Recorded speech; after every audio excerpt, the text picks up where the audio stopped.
8h43 sur Europe 1, suite et fin de l'interview politique du vendredi soir avec Agnès Pannier-Runacher, la ministre déléguée auprès du ministre de l'économie en charge de l'industrie. Madame la ministre, le président Macron devait annoncer sa candidature officielle la semaine prochaine. Avec cette crise en Ukraine, on voit, c'est bien évident que la campagne présidentielle est chamboulée. Est-ce qu'il va bientôt annoncer sa candidature, le président ?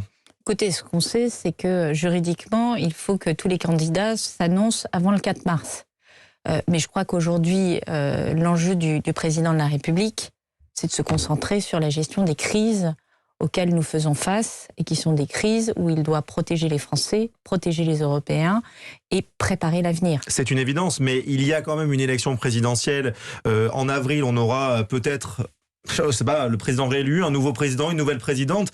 Donc, c'est de fait de la politique. Donc, il faut qu'il se prépare forcément. Écoutez, quand 3 candidats sont plus ou moins inféodés au pouvoir russe, quand la presse russe est extraordinairement insultante pour le président français et soutient par exemple en tressant des couronnes au président, au président de Reconquête, monsieur Éric Zemmour, je crois qu'on doit aussi abandonner notre naïveté et être conscient qu'il y a aussi un certain nombre de manipulations, un certain nombre de volontés d'intrusion de certains pays dans l'élection et être extraordinairement vigilant sur ça. Vous craignez ces fake news, ces attaques, ces cyberattaques venues de Russie? On sait qu'il y en a eu... On ne les craint pas, on les vit.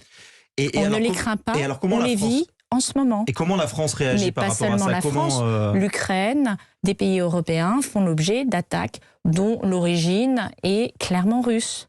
Et donc, est-ce que l'industrie française, est-ce que les entreprises françaises sont parées aujourd'hui pour lutter contre ce cyberterrorisme? Parce que c'est du cyberterrorisme. Écoutez, c'est justement un sujet sur lequel nous travaillons en ce moment. Moi, j'ai, pas plus tard que tout à l'heure, réuni mes équipes pour faire en sorte, pas les grands groupes, parce que les grands groupes sont directement en relation avec l'ANSSI, qui est l'agence de sécurité, qui notamment travaille sur la prévention, l'alimentation en information de tout le réseau des entreprises.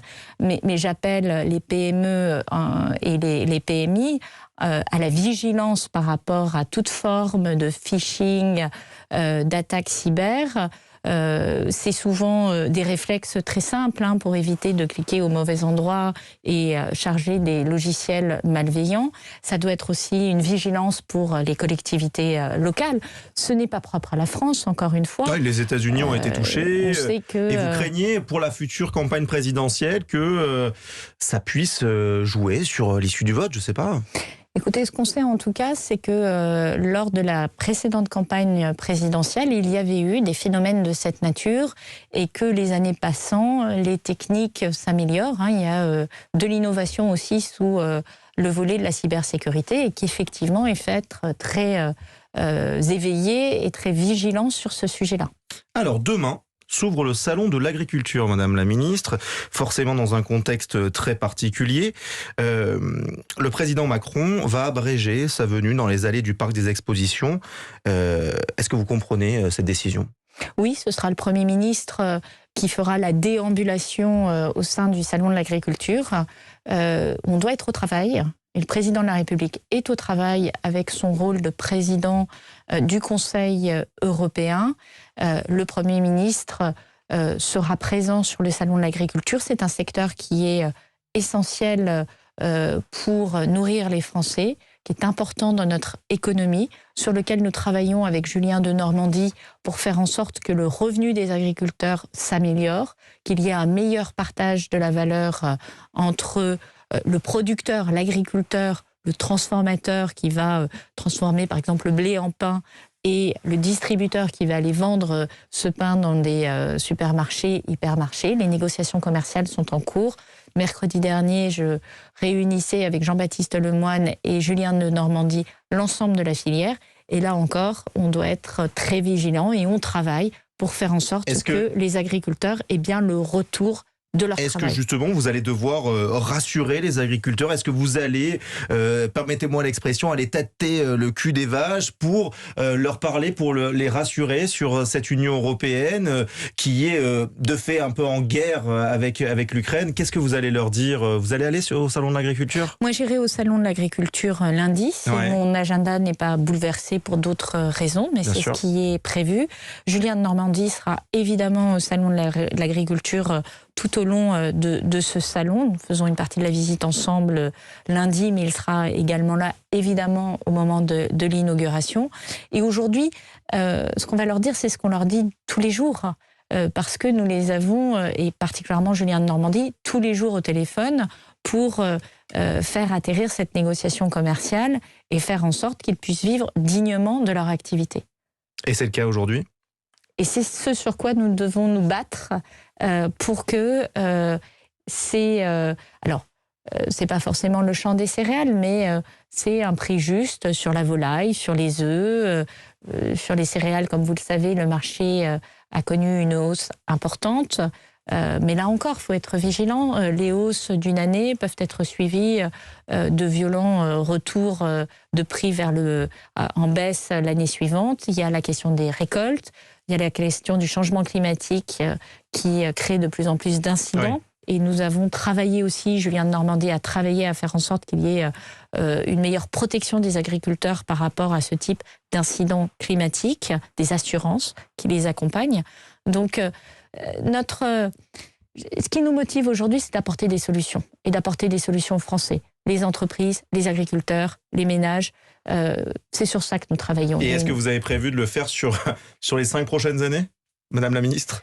Écoutez, je crois que nous avons un bilan qui montre que nous avons finalement eu à cœur de protéger les Français, de trouver des solutions. On l'a particulièrement montré pendant la crise sanitaire. On l'a montré aussi dans des réformes que nous avons menées, qu'on a peut-être perdu de vue parce que cette période du Covid a écrasé un peu le temps, mais je pense aux réformes qui ont permis de créer 1 million d'emplois aujourd'hui, réforme de début du quinquennat sur la fiscalité, sur le travail, sur l'apprentissage, qui est un grand succès, l'apprentissage.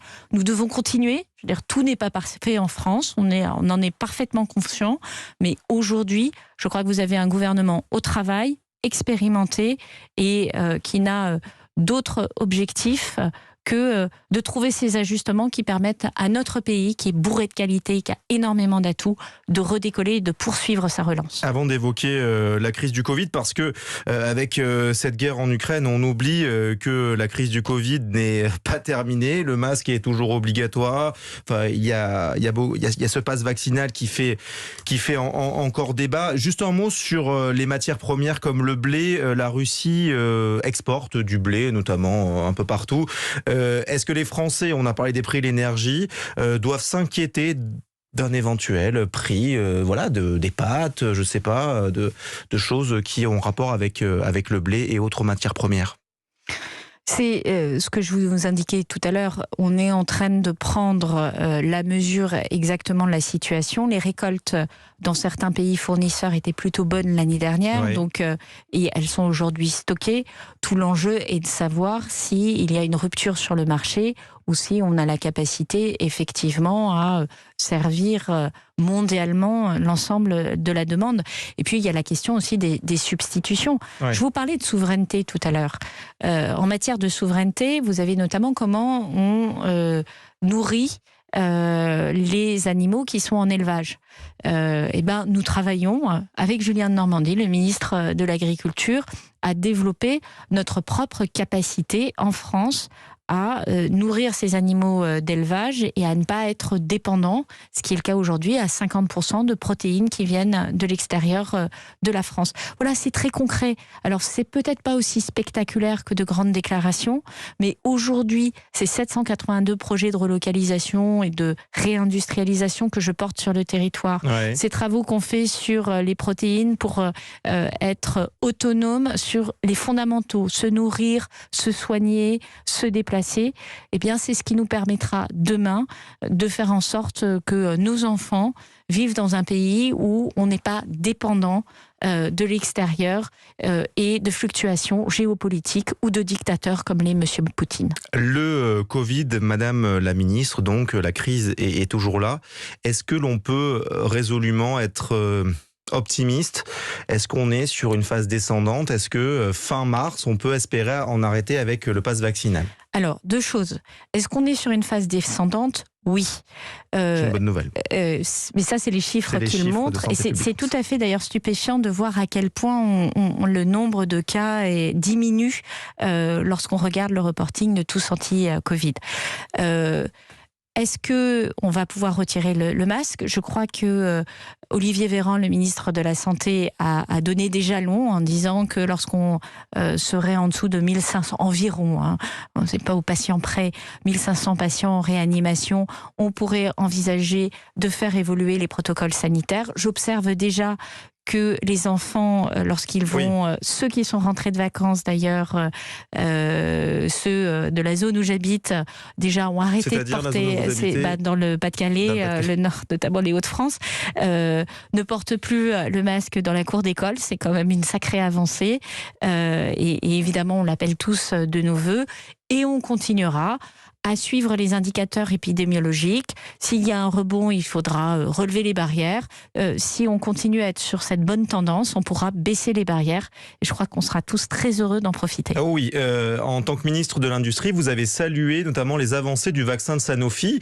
Est-ce qu'il n'arrive pas un petit peu trop tard quand même, ce vaccin français? Il arrive après la guerre. N'oubliez pas que la moitié de la planète n'est pas encore vaccinée, que le propre d'une pandémie, c'est d'aller et de venir. Je pense qu'on a tous fait le constat. On a des vagues, on a l'impression qu'il y a un reflux, ça peut revenir. Je ne suis pas épidémiologiste, mais ce que je sais, c'est qu'il y a des pays qui sont très heureux de se dire qu'ils pourront bénéficier de ce vaccin. Par ailleurs, ce qui est intéressant dans ce vaccin, c'est que c'est avec Novavax et avec Valneva, la première génération de vaccins qui est fondée sur des technologies très c'est éprouvé. pas ARN messager, c'est pas comme le Pfizer, c'est pas ça. C'est pour ça que ça a mis un peu plus de temps à développer aussi, il faut l'avoir en tête. Ce sont des vaccins, donc s'agissant du Valneva, à virus désactivé, s'agissant du Sanofi et du Novavax, qui est un vaccin canadien, Valneva et Sanofi sont des vaccins français.